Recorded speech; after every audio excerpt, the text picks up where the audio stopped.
Hello বন্ধুরা, আসসালামু আলাইকুম। পর্ব 3-এ তোমাদেরকে স্বাগতম জানাচ্ছি আমাদের সিলেট আসার কাহিনী হানিফ এন্টারপ্রাইজের নন এসি বাস দিয়ে। সো পর্ব 3-এ তোমাদেরকে স্বাগতম জানাচ্ছি। আমাদের জার্নিটা স্টার্ট হয়েছিল চাঁপাইনবাবগঞ্জ থেকে, যা আমি পর্ব 1 এবং পর্ব 2-তে বলছি।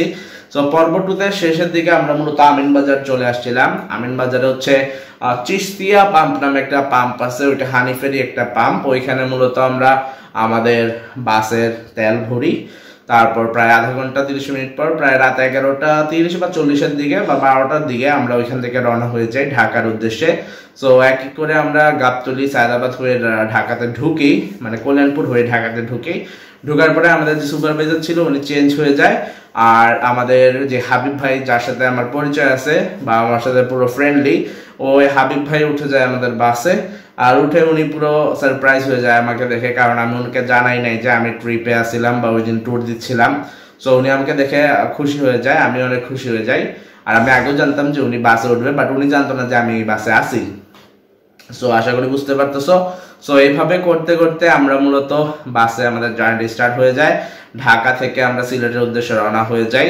সো চলতেছে আমাদের বাস, এইভাবে করতে করতে আমরা ঢাকা সায়দাবাদ, শনিরাকড়া, যাত্রাবাড়ি ক্রস করে আমরা ঢুকে যাই নরসিংদী। নরসিংদীতে আমরা জ্যামে ছিলাম প্রায় আধা ঘন্টা 1 ঘন্টার মতো। সো ওইখান থেকে আমরা চলে আসি নারায়ণগঞ্জ। নারায়ণগঞ্জ থেকে আমরা চলে আসি ভৈরব ব্রিজটাতে টোল দেই, প্রায় 200 না 300 টাকা মানে দিতে হয়, আমি ভুলে গেছি।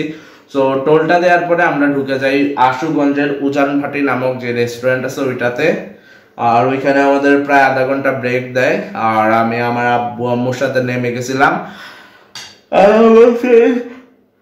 একসারও নেমে গেছিল ওর আপু আর ভাইয়ের সাথে। সো আমার বড় ভাইয়া কিন্তু নামে নাই, বিকজ ভাইয়া অসুস্থ ছিল, প্রচুর গলা ব্যথা ছিল ভাইয়ের, এই জন্য ভাইয়া নামে নাই। সো আমি নেমে আমি আসানের সাথে কফি খাই, আব্বু আম্মুকে কফি খাওয়াই। কারণ উজানবাটির যে কফিটা ভাই, ওইটা কিন্তু মারাত্মক জোস লেভেলের একটা কফি, খেলেই বুঝতে পারবেন। সো জাস্ট অসাম লাগছিল কফিটা খেয়ে। আর কফি খাওয়ার পর আমরা একটু হাঁটাহাঁটি করি, আমি ভিডিও রেকর্ড করি আমার ব্লগের জন্য, যেহেতু আমি ট্রাভেল ব্লগ ক্রিয়েট করতেছিলাম। সো এইভাবে করতে করতেই আমরা মূলত উজানবাটির সেই ব্রেকটা শেষ করে ফেলি প্রায় রাত 4টা 30 মিনিটের দিকে। সো ব্রেকটা শেষ করে আমরা বাসে উঠে যাই, বাস আবারও ছেড়ে দেয় সিলেটের উদ্দেশ্যে। সো এইভাবে করতে করতে আমরা যখন ব্রাহ্মণবাড়িয়া নামক স্থানে আসি, তখন আমাদের কাছে অন্য বাস থেকে খবর আসে, মানে যে বাসগুলো সিলেট থেকে ছেড়ে গেছিল ঢাকার উদ্দেশ্যে বা লং রুটের, তারা খবর দেয় যে শেরপুর ব্রিজ নাকি নষ্ট। সো ওইদিকে না ঢোকার জন্য ওনারা আমাদেরকে মূলত অ্যাডভাইসড করে। সো আমরা ব্রাহ্মণবাড়িয়া আসি, এসে মূলত আমরা চিন্তায় পড়ে যাই যে কোন রুটটা ইউজ করব।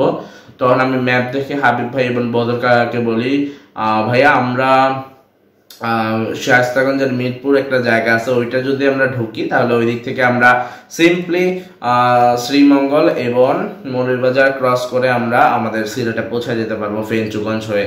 সো ওনারাও রাজি হয়ে যায়। আর এভাবে চলতে চলতে আমরা ব্রাহ্মণবাড়িয়াতে প্রায় 30 মিনিটের মতো জ্যামে ছিলাম, কারণ ওইখানে একটা অ্যাক্সিডেন্ট হয়েছিল। সো খুবই দুঃখজনক একটা ব্যাপার। সো জ্যাম কাটাতে কাটাতে প্রায় রাত 4:30 বেজে যায়। সো 4:30 বাজে ব্রাহ্মণবাড়িয়া থেকে। ওইখান থেকে আবার সিলেট আসতে প্রায় 3 ঘন্টা সময় লেগে যায়, সো মানে লাগে আর কি। সো তোমাদেরকে ওই কাহিনীটা পরবর্তীতে বলবো, কারণ প্রচুর ইন্টারেস্টিং একটা কাহিনী আছে মিরপুর নামক স্থানে আসার পর। সো ওইটা শুনলে ভাই তোমরা পুরো হাসবা, মানে কানবা, বুঝবা না, মানে খুবই ভালো লাগবে, ইন্টারেস্টিং একটা কাহিনী। সো তোমাদের সাথে শেয়ার করবো ইনশাল্লাহ। যাই হোক, আমাদের বাসটা চলতে চলতে ব্রাহ্মণবাড়িয়া থেকে আমরা হবিগঞ্জের মাধবপুরে চলে আসি। আর মাধবপুরে এসে আমাদের কিছু প্যাসেঞ্জার ছিল, ওনারা নেমে যায়। আর এইভাবে চলতে চলতে আমরা সিলেটের উদ্দেশ্যে মাধবপুর থেকে সিলেট হচ্ছে প্রায় 2.5 ঘন্টার রাস্তা। সো এইভাবে আস্তে আস্তে আমরা মিরপুর নামক একটা স্থানে আসি, মানে শায়েস্তাগঞ্জ ক্রস করে বা হবিগঞ্জের যে বাইপাস আছে ওইটা ক্রস করে আমরা মিরপুর নামক স্থানে আসি। সো ওই কাহিনীটা তোমাদেরকে বলবো আমি পর্ব 4-এ, যে ওইখান থেকে আমরা সিলেটে কি কি ফেস করছি বা কি কি কাহিনী আমাদের সাথে ঘটছিল। সো সময় ছিল তখন প্রায় 5টা 20 মিনিট বা 30 মিনিট মিরপুর পর্যন্ত, মানে প্রায় আমাদের 12 ঘন্টা 10 মিনিট জার্নি হয়ে গেছিল অলরেডি। সো আশা করি তোমরা পুরো ভিডিওটা যারা দেখছো তারা অনেক বেশি এনজয় করতেছো আমার জার্নি রিভিউটা। আর কেমন লাগলো আজকে জার্নি রিভিউ কমেন্ট করে জানিয়ে দিও, একটা লাইক করে দিও আর সাবস্ক্রাইব করে দাও এবং সাপোর্ট করে দাও যে ভাইয়া ভালো লাগছে। আর তুমি কোন জায়গা থেকে দেখতেছো বাংলাদেশে তা কমেন্ট করে জানাই দিও। আর পর্ব 4 এর আমন্ত্রণ জানিয়ে আজকের মতো আমরা পর্ব 3 থেকে বিদায় নিই। সবাই ভালো থাকো, আল্লাহ হাফেজ, আসসালামু আলাইকুম, bye bye, see in the next video.